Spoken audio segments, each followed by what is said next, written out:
na Mungu huyu, na ninashukuru sana kwa sababu ya msamaha wa dhambi, sababu ni kitu ambacho wazazi wangu hawangekifanya. Ingawa walinipenda sana, lakini hawangekubali kunifilia niokoke. Kwa hivyo ninamshukuru Bwana, amekuwa mwema na mwaminifu. Na nimeoa, mtaki niongea mambo mengi, ameongea. Mke wangu ndiye huyu. Tulipigana vita vya miaka miwili mpaka mbingu zikakubali. Haikuwa rahisi. Yakae utukona muthenya turuaga. Iguru rikiuga ni uguo andu acio ni mariko mahikani. Bwana sio sawa. Kwa hivyo ukiona tukimtumikia Mungu, ukiona tukilia mbele za Bwana, hatulii kwa sababu ya shida. Na wakati tulikuwa tunalia kwa sababu ya shida, lakini sasa hatulii kwa sababu ya shida. Tunalia kwa sababu ya matendo ya Mungu aliyotenda juu ya maisha yetu. Bwana asifiwe sana. Pastor, asante sana. Bwana awabariki na mama. Kuwepo kwenu hapa siwezi nikachukua kama jambo la kawaida. Onerai ndungata cia Ngai rĩu. Niko na dakika kama 10 niongee neno la Bwana, sababu nataka tuombe. Kilichotuleta mahali hapa jioni ya leo ni mambo mawili. Ni kuomba na kumsifu Mungu. Mwaka unaisha, Bwana amekuwa mwaminifu. Bwana asifiwe sana. Mambo mawili, kuomba na kumsifu Mungu. Ndio maana yake nikapewa nafasi hii, ili tunapomwabudu Mungu tukaweze kuelewa tuko wapi. Unapoenda kumwabudu Mungu, unapoenda kumulilia Bwana, sijui kwa nini umekuwepo hapa jioni ya leo. Sijui unatarajia nini kutoka mbinguni. Sijui mpango wako na Mungu aliyekuita ni upi. Lakini ninachokijua ni kwamba Mungu yuko na makusudi mazuri na maisha yako. Haijalishi chochote ambacho ukikuwa unapitia kwa sasa, haijalishi zile challenges ambazo ziko huko, lakini ninachokijua ni kwamba Mungu yuko na mpango mwema kwa maisha yako. Na kwa hiyo ningependa, naomba hii Biblia, ningependa nikaweze kusoma maandiko, na mimi unajua ni mtu wa maombi, na kwa hivyo nataka kuongea kuhusu maombi kwa kifupi sana, na kinachofanyika tunapoomba. Nasoma vitabu mistari michache katika Biblia, na ningependa tukaweze kuanza katika kitabu cha Kutoka ni Exodus.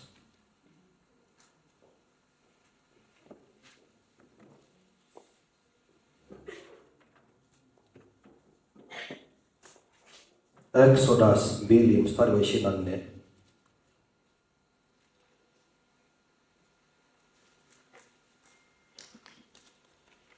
Hii Biblia ni ya Kiswahili.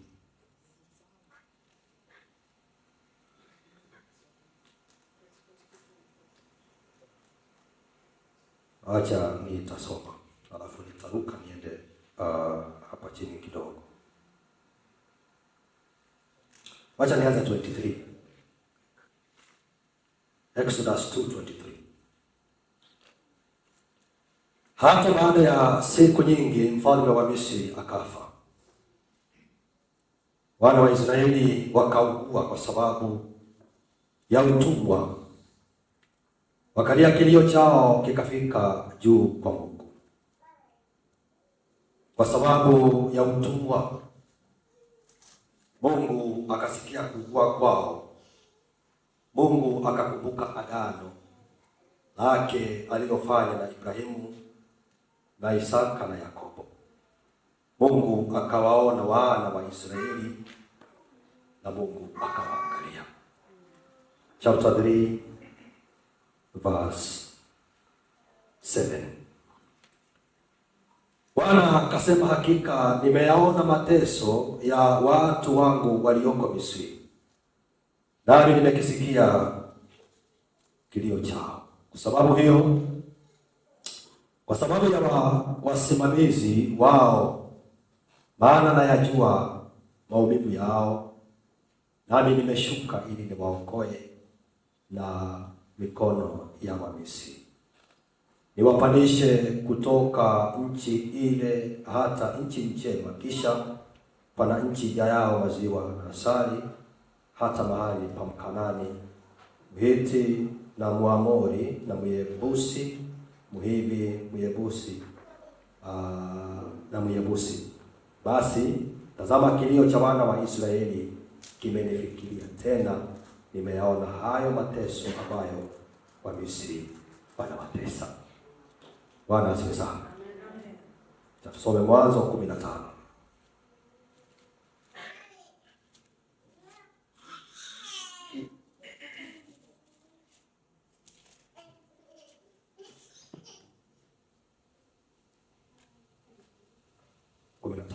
Genesis 15 chapter 15 verse 13.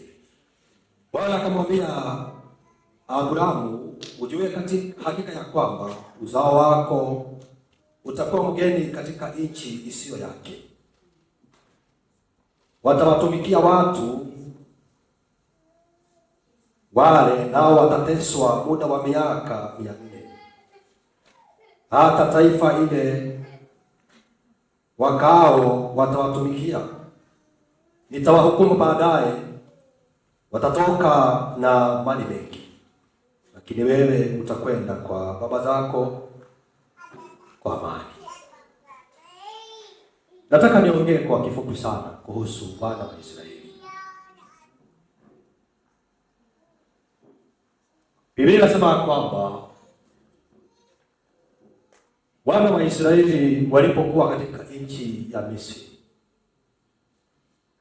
waliishi katika maisha ya utumwa, waliishi katika maisha ya mateso, waliteswa na wasimamizi wao kule katika ile nchi.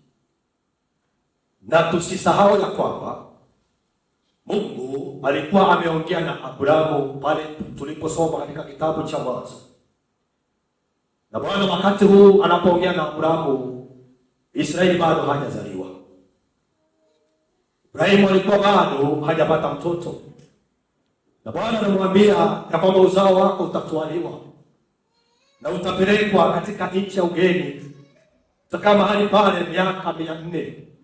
Lakini baada ya miaka 400 nitawarejelea ili niwaokoe kwa mkono wako.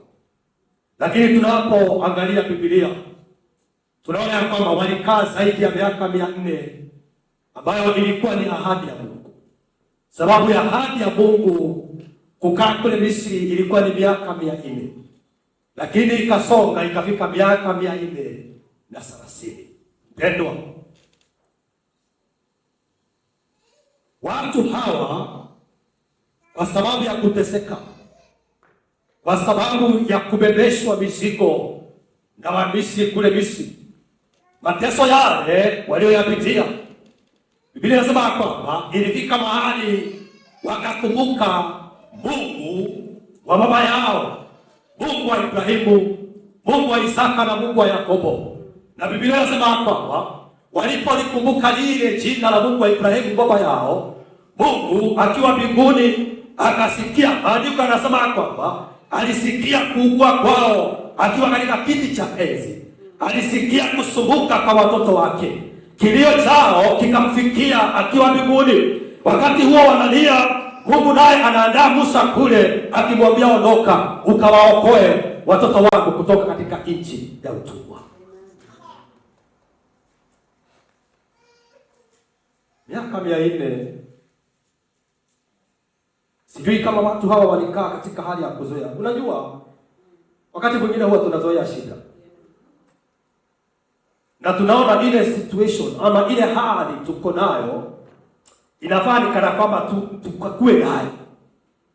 Lakini angalia, Mungu already alikuwa ameongea kule miaka ile na Ibrahimu. Nataka niseme jioni ya leo kwa sababu nataka tukaingie kwa maombi.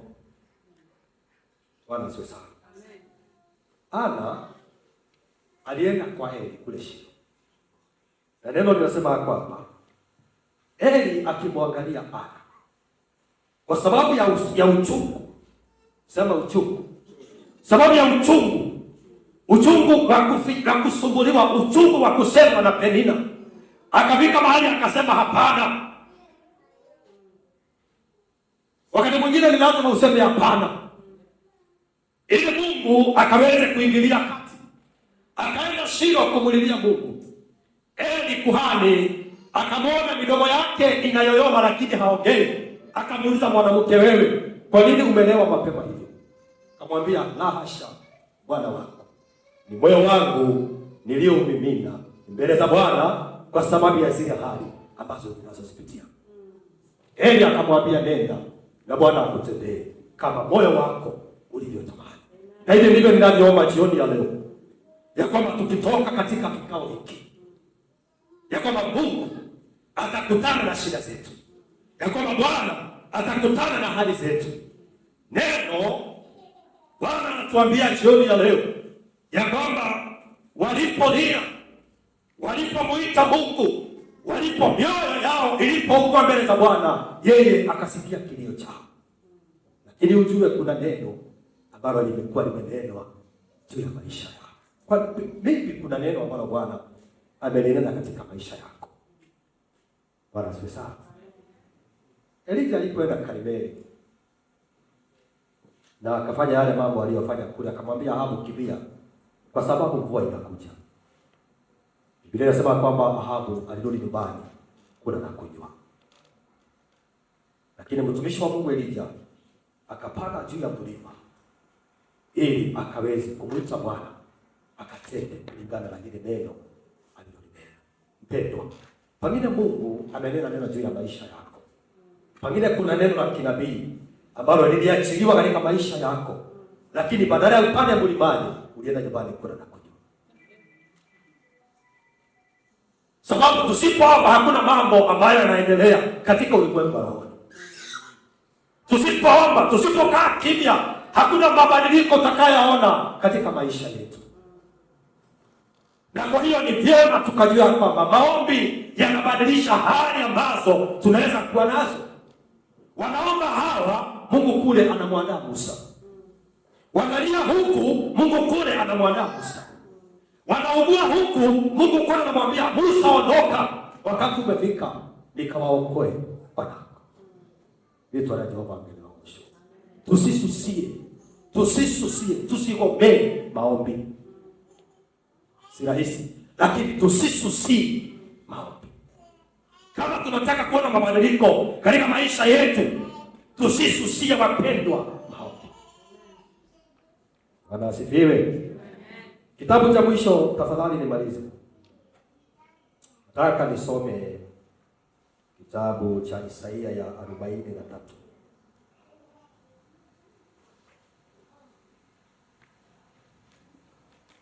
Isaiah 43 verse 26.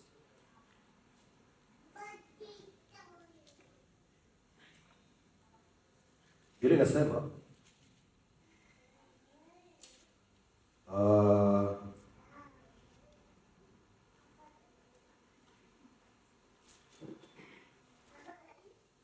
ya 43:26. Neno la Mungu linasema kwamba unikumbushe koma na tuhojiane koma, eleza mambo yako upate kupewa haki yako. Kuna kitu unataka kwa Bwana jioni ya leo? Kuna kitu unataka kutoka kwa Mungu usiku huu? Bwana anasema kwamba unikumbushe. Ni nini unakukumbusha Bwana? Wewe ndiye unajua. Kile kiatu ambacho unaweza kuwa umekivaa, wewe ndiye unaelewa. Bwana anasema kwamba nikumbushe. Tuhojiane. Eleza mambo yako. Eleza mambo yako ili upate kupewa haki yako. Liitwa ya Bwana limeonyeshwa. Kwa hiyo jioni ya leo, wapendwa, nataka tukainue sauti zetu mbele za Bwana. Nataka tukamulilie Mungu. Ni kitu gani ambacho ungekuwa unakipitia wakati huu? Lakini kumbuka vizuri, walipolia kilio chao kikamfikia Mungu akiwa mbinguni. Ndiko anasema kwamba Bwana akasikia kuugua kwa mioyo yao, akasikia kutaabika kwa mioyo yao, akasema na sasa nimeshuka ili nikawaokoe watoto wako. Simama na Bwana awabariki. Amen. Tupigie Bwana sadaka za makofi kwa sababu ya ile moja tuone leo. Na nafasi hii tuandae mioyo yetu ili tukaweze kulilia Bwana jioni ya leo. Amen. Ni mambo mengi nilitangulia kusema ya kwamba Bwana ameshatenda, anatenda na atatenda. Amen. Mradi tu tukae katika uwepo wako. Amen. Nafasi hii ningependa nialike ndugu yangu Vincent na mke wake ili wakaweze kutupeleka katika hiyo nafasi ya kumlilia Bwana jioni ya leo. Amen. Na Bwana awabariki. Amen. Bwana asifiwe. Amen. Haleluya. Ni wangapi wamefurahi kuwa katika uwepo wa Mungu? Amen. Tunaenda kumwabudu Bwana. Kwa hivyo ningependa tutayarishe mioyo yetu ili tukanene na Mungu. Amen.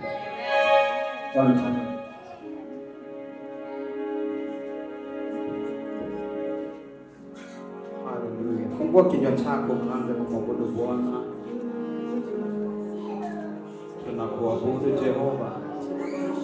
Hakuna mwingine kama wewe Bwana. Umeinuliwa. Umetukuka. Uweponi mwako Bwana kuna amani, kuna upendo, kuna faraja.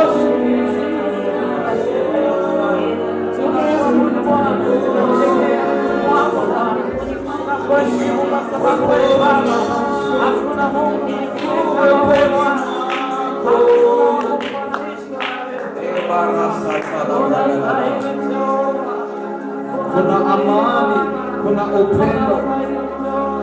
Alabarasete lebrakatara baragada kapata.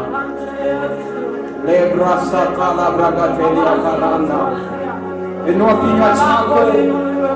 Hakuna aliye kama yeye. Hakuna wakupewa sifa ni yeye. Hakuna wakuinuliwa ni yeye. Hakuna wakuinuliwa ni yeye. Hakuna wakupewa sifa ni yeye. Oh Jesus, umeinuliwa juu sana Bwana, umeinuliwa juu sana Jehova, umeinuliwa juu sana Bwana. Pokea sifa, pokea shukrani zetu Bwana.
hapa kuponya mioyo.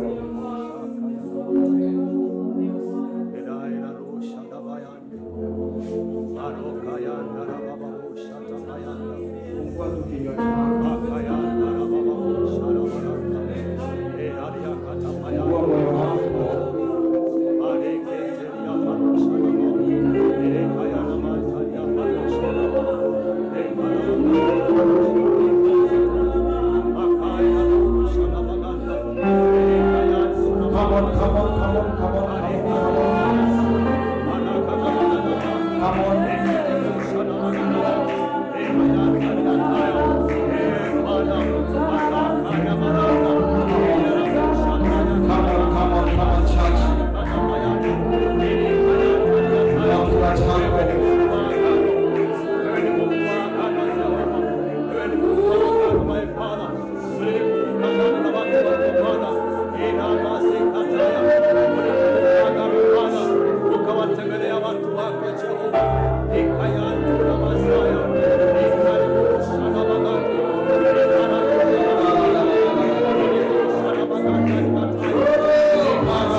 Sita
tunapoimba wimbo huu, watu waulize ukiwa unaamini kuwa Mungu anaweza. Unaamini katika moyo wako kuwa Mungu anaweza. Anaweza mambo yote. Hakuna jambo lililo gumu mbele za Mungu. So jioni ya leo tunaimba kuwa ijulikane kwa mataifa yote kuwa Mungu anaweza.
bila wewe tutashindwa.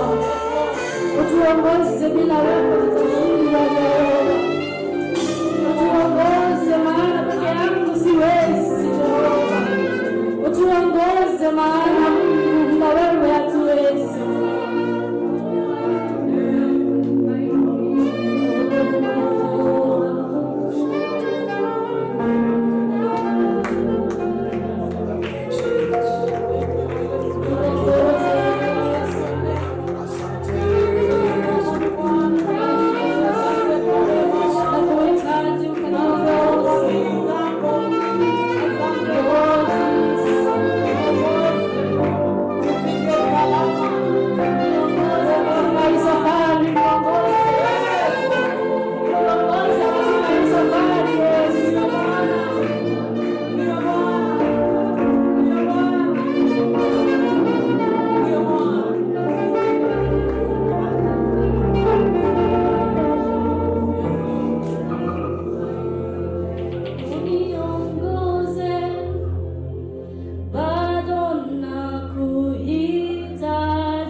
Uniongoze Yesu, kiongozi mwema, moyo wangu unakuhitaji, niongoze.